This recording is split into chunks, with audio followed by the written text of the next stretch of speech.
मेरे प्यारे दोस्तों, मैं Ratnabhushan, friend motivator and guide to IAS aspirant, international motivational speaker, leadership trainer, CEO, coach, political strategist and policy adviser. Welcome to ASG. ASG believe in quality, commitment and success. ब्रह्मा परिणम ब्रह्मा हविर्भर्मुगो ब्रह्माणभूतम ब्रह्माव तेन गंतव्यम ब्रह्मा कर्म समाधिना। जो व्यक्ति कृष्ण भावनामृत के पूर्णतः लीन रहता है, उसे अपने आध्यात्मिक कर्मों के योगदान के कारण अवश्य ही भगवधाम की प्राप्ति होती है, क्योंकि उसमें हवन आध्यात्मिक होता है और हवि भी आध्यात्मिक होती है। द मोस्ट इम्पॉर्टेंट न्यूज़ जो है वो दैनिक जागरण से और नवभारत टाइम से लिया है। ब्लैक टॉप पर पहुंची भारतीय सेना वास्तविक नियंत्रण रेखा पर उस पार चीनी सैनिकों की गतिविधियों पर सीधी निगाह रखेगी। पूर्वी लद्दाख में चीन की ताज़ा सैन्य चालबाजी को लगातार दूसरे दिन नाकाम करने के साथ ही भारतीय सेना पेंगोंग झील के दक्षिणी किनारे की एक अहम रणनीतिक चोटी पर पहुंच गई है। 29 से 30 अगस्त की रात चीनी सैनिकों के घुसपैठ में नाकाम होने के बाद 31 अगस्त को चीनी सेना ने दोबारा इसी इलाका में अतिक्रमण प्रयास किया, मगर भारतीय सैनिकों ने इसके इरादे को ध्वस्त कर दिया। उसके साथ ही ब्लैक टॉप पर पहुंच गई। यह चोटी भारत के डांगुंग क्षेत्र में है, जहां अब भारतीय सैनिक मजबूती स्थिति में है। इस चोटी से वास्तविक नियंत्रण रेखा के उस पार चीनी सैनिकों की गतिविधियों पर सीधी निगाह रखी जा सकती है। यह सैन्य तनाव के मौजूद माहौल में रणनीतिक रूप से बेहद अहम है। इसलिए बखौलाए चीन ने भारतीय सेना पर उसकी संप्रभुता का उल्लंघन करते हुए एलएसी पर अतिक्रमण का आरोप लगाया। भारत ने इसे खारिज करते हुए कहा, एलएसी पर चीन भड़काने वाली हरकत कर रहा है। इस बीच रक्षा मंत्री राजनाथ सिंह ने chief of defence general Bipin Rawat और तीनों प्रमुख सेनाओं के करीब 2 घंटे तक गहन विचार विमर्श किया। इस बैठक में चीन के साथ सख्ती से निपटने का फैसला लिया जाएगा। और ये इतिहास है कि भारत से चालबाजी नहीं चलेगी। परती पर भी फूट पड़े आत्मनिर्भरता के अंकुर। उत्तराखंड के टिहरी जिला स्थित चंबा ब्लॉक का फैगुल गांव आत्मनिर्भरता की नई इबारत लिख रहा है। कोरोना काल में बेरोजगार होने के पर जड़ों को लौटे प्रवासियों के बीच में यहाँ पे वर्षों से अनुपाई पड़ी 3.5 लाख वर्ग फीट पहाड़ी परती भूमि को हरियाली से भर दिया। 4 माह के अथक परिश्रम का सुफल अब सब्जी और नकदी फसलों की नई पौध के रूप में सामने आया। पानी की समस्या को भी इनकी संकल्प शक्ति के आगे हार माननी पड़ी। जिस परती के कारण गांव छूट गया था, वही धरती आज गांव के परिवारों की आजीविका का आधार बनती दिख रही है। मार्च अप्रैल में लॉकडाउन के दौरान पहाड़ के अन्य हिस्सों की तरह फैगुल गांव में भी दर्जन भर प्रवासी श्रमिक परिवार लौट आए, जिसे असाध्य मानकर हार मान ली थी और पलायन कर गए थे। अब उसी समस्या पर जीत दर्ज करने के अतिरिक्त कोई विकल्प शेष नहीं था। सभी ने अपने अपने हिस्से की उस भूमि को उपजाऊ बनाने का संकल्प लिया जो पानी की कमी के चलते परती बन चुकी थी।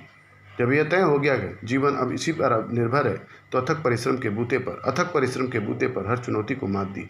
आज परती में नए अंकुर फूट चुके हैं, जो विश्वास दिलाते हैं कि फिर कभी किसी को भी पलायन नहीं करना पड़ेगा। ग्लोबल सप्लाई चेन में चीन का वर्चस्व होगा खत्म। ग्लोबल सप्लाई चेन में चीन के वर्चस्व को खत्म करने के लिए भारत, जापान और ऑस्ट्रेलिया ने मंगलवार को साथ मिलकर कदम बढ़ाने की घोषणा की। तीनों देशों के वाणिज्य व उद्योग मंत्रियों के संबंध में वर्चुअल प्लेटफॉर्म पर बैठक की गई। जल्द ही इस साझा कार्यक्रम में अमेरिका के जुड़ने की संभावना है। इस मौके पर भारत के वाणिज्य व उद्योग मंत्री पीयूष गोयल ने कहा कि 3 देश प्रशांत महासागर वाले क्षेत्र में मजबूत और भरोसेमंद सप्लाई चेन बना सकते हैं। इसमें जोखिम भी नहीं होगा और मूल्य भी स्थिरता रहेगी। बैठक में दौरान चीन का नाम लिए बिना, लेकिन ऑस्ट्रेलिया, जापान और भारत के साथ अमेरिका भी ग्लोबल सप्लाई चेन में चीन की दादागिरी को खत्म करना चाहता है। ऑस्ट्रेलिया खुले तौर पर चीन की विस्तारवादी नीति की आलोचना करता रहा। जापान भी चीन से निकलने के लिए अपनी कंपनियों को इंसेंटिव दे रहा है। वाणिज्य मंत्रालय सूत्रों के मुताबिक भारत व चीन के बीच भारत चीन की तरह बड़ा कारोबार नहीं होता, लेकिन मंगलवार को सप्लाई चेन बनाने को लेकर दोनों देशों के बीच हुई बैठक में से प्रशांत क्षेत्र में सप्लाई चेन को लेकर बड़ा संदेश जाएगा। वर्ष 2018 में भारत और जापान के बीच 17.6 अरब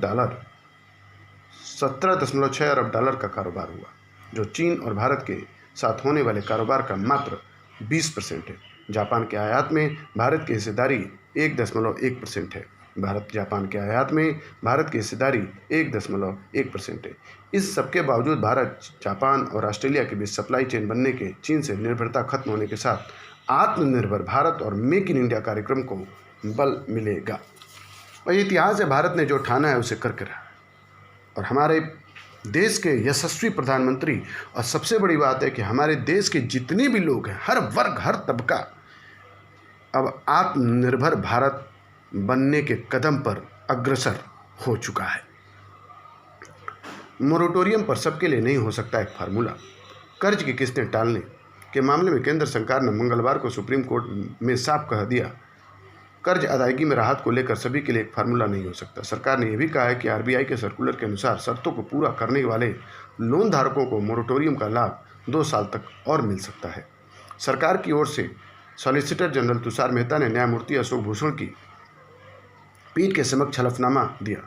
उन्होंने बैंकों व विभिन्न सेक्टरों के साथ विचार विमर्श को समय दिए जाने और तब तक सुनवाई टालने का आग्रह भी किया। 26 अगस्त को पिछली सुनवाई को कोर्ट ने केंद्र को इस मुद्दे पर स्पष्ट रोक न रखने व हलफनामा न दाखिल करने वाली फटकार लगाई थी और एक सप्ताह का समय दिया था। एक हलफनामे में केंद्र ने कहा था कि वित्त मंत्रालय कर्जदारों की परेशानी समझता है, लेकिन सभी कर्जदार एक समान नहीं। कर्जदारों की मुख्यतः 3 श्रेणियाँ हैं: कारपोरेट लोन, MSME लोन और निजी लोन। इनकी भी उप श्रेणी है जिनकी अपनी दिक्कतें और अलग अलग समाधान, इसके लिए एक नहीं हो सकती। ऐसे में आरबीआई द्वारा किए गए उपाय ठीक है। सरकार का कहना है इस बारे में किसी भी नीतिगत फैसले में से कोई आर्थिक स्थिरता पर असर पड़ता है। बैंकिंग सेक्टर में कर्ज के जरिए आर्थिक मदद देते वक्त करोड़ों जमाकर्ता के हितों के बीच संतुलन बनाना होता है।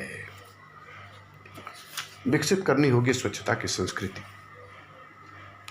हर साल के दौरान ऐसे पड़ाव अवश्य आते हैं जब मुख्यधारा के मीडिया से लेकर सोशल मीडिया तक कुछ सिलसिले स्वयं को दोहराते दिखते हैं। जैसे प्रचंड गर्मी और कड़कड़ाती सर्दी के दौरान विमर्श की धुरी ग्लोबल वार्मिंग और विषम मौसमी परिस्थितियों पर टिकी होती है। दिवाली के आसपास वायु प्रदूषण के कारण निवारण पर मंथन होता है। इस बीच मानसून के दौरान विमर्श जलवायु परिवर्तन के मुद्दे पर केंद्र हो जाता है। इससे लोगों द्वारा हताशा होकर कुंठित भाव से अपने अव्यवस्थित शहरी बुनियादी ढांचे और निम्न स्तरीय स्वच्छता के परिदृश्य पर खींच की अभिव्यक्ति होने लगती है। युद्ध हुआ तो चीन चुकाएगा बड़ी कीमत, भारत के साथ होंगे बड़े देश। आक्रामकता और दुनिया के अपने क्षेत्र मिला लेने की बेचैनी चीन को महंगी पड़ेगी। चीन जिस विस्तारवादी नीतियों को आगे बढ़ा रहा है वही उसके लिए बड़ी मुसीबत का कारण बन सकती है। दुनिया के बड़े देश इस बात को बखूबी समझ रहे हैं कि दुनिया में चीन इकलौता देश है जिसे रोकना हर किसी के लिए ज़रूरी है। फिर चाहे वो अमेरिका हो या ब्रिटेन, फ्रांस हो या जापान, इन देशों के चीन का किसी न किसी मुद्दे पर विरोध है। ऐसे में चीन भारत के खिलाफ आक्रामकता का प्रदर्शन कर रहा है जिसके जरिए वो नासमझी और मूर्खता के नए पैमाने गढ़ रहा है। यदि चीन ने भारत के साथ युद्ध की हिमाकत की तो वो उसके लिए किसी भी बुरे सपने की तरह होगा जो उसकी आने वाली पीढ़ियों तक को सालता रहेगा।